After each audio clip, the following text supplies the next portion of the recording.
Hello again, everyone. Welcome to Washington Gun Law TV. I am Washington Gun Law President William Kirk. Thanks for joining us. Washington, this will be a video for the hometown crowd. I am recording this in the evening of Tuesday, March 19th. You will be seeing this on Wednesday, March 20th. We are expecting a ruling any moment now out of Cowlitz County on the matter of Gator Guns versus State of Washington. And we know there is a possibility, a distinct possibility actually, that we could end up with an injunction on the magazine ban, and that would provide you with a window of time in which you could purchase normal magazines like a normal American, like things used to be. But there could be a very short window of time, and I've had a lot of questions related to specifics on that, and I think what we're going to do is we're going to slow it down, and we're going to geek out on that right now. So today, Washington, let's spend a few minutes and let's talk about how to legally purchase magazines if an injunction happens.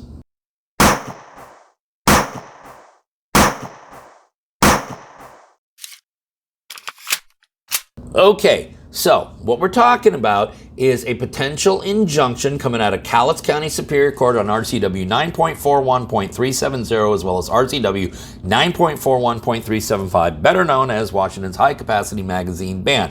If an injunction is in place, just so we're clear on the language here, okay? If I'm saying an injunction is in place, what I mean is the law is not in place. The law is not being enforced. So injunction in place equals good, okay? If I say that the injunction has been stayed, that means the injunction is no longer in effect, which means the law then is in effect, okay? So stay of injunction, bad. Injunction, good, okay? Now, this is what I want you to understand is that, and we're just going to use this hypothetical timeline right here. If we get a ruling as of this date right here, this imaginary date, theoretically the injunction would take place immediately. Now, sometimes you will get a judge who will issue an injunction but will stay the implementation of it for a period of time, allowing the other side to appeal. Not fun when that happens. And actually, Roger T. Benitez did that in one of the big cases in California, but I digress. Okay, but if we have an injunction right away,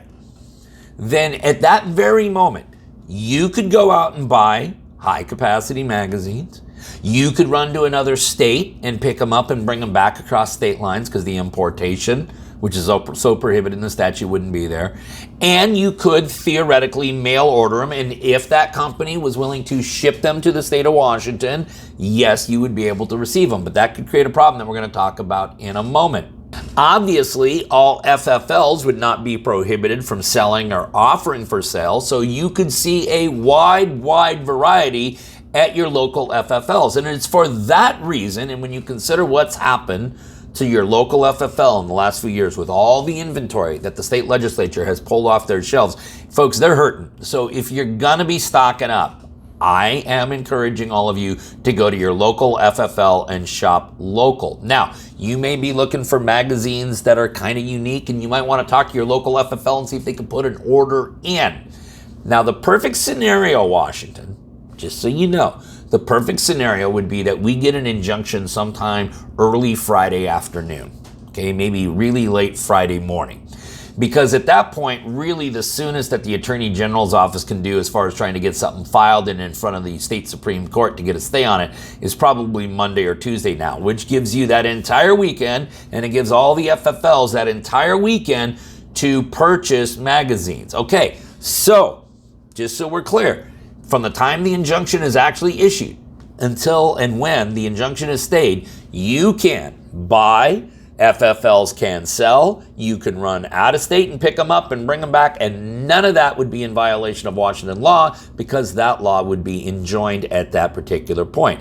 Now, let's talk about mail ordering, okay? Let's say you're gonna go to one of the many retailers out there with a .com behind them, okay? And I'm not knocking any of these people, but the reality of the situation is, number one, try to order some things off some of these retailers and have it shipped to Washington already, okay? You see a lot of online retailers that are so spooked by this Attorney General that we have that they're just not going to ship anything to the state of Washington, okay? The second thing is let's say you get an injunction here on Friday, and so you're online Friday night, woohoo, I'm ordering all my magazines, and you put in a big old order, and by Tuesday of the next week, well, that injunction has now been brought before the Washington State Supreme Court. They have stayed that injunction, which means the law is back in effect, and you don't receive the shipment until Thursday. All right, here's the thing.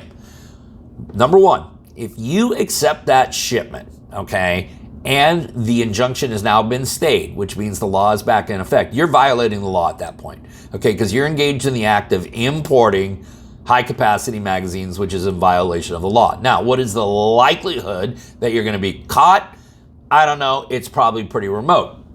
If you're an FFL, you guys probably all know by now that you really cannot play loose with the rules at all. So, if you're going to be selling these magazines as an FFL, if that window of time is only 36 hours or whatever that turns out to be, all of those sales have to occur within 36 hours. I think even someone that calls you up on a Sunday and places the order and even pays you and then comes in a couple days later to pick them up, if that order has been paid for and everything like that, but they're picking them up after the law has been re-implemented, no bueno. I do not think that the FFL should be transferring. That's a good way to have one of Bob Ferguson's investigators in your shop.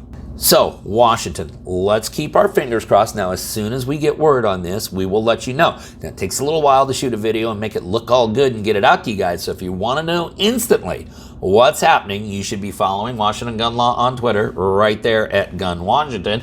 Or, of course, you could be following the lead plaintiff counsel on this thing, which, of course, is the Silent Majority Foundation, right there, and our future Attorney General, Pete Serrano. So I recommend you follow both of us, because when this happens, you will get to know instantly. For the FFLs out there, we will start calling you. If this happens, we will let you know it is going down. Please, let's start calling all of our friends in the business and let everyone know. Keep your fingers crossed, Washington. If you got any other questions about this or anything else related to what's left of our Second Amendment rights, you guys should know how to get a hold of Washington Gun Law by now. If you don't, that's okay.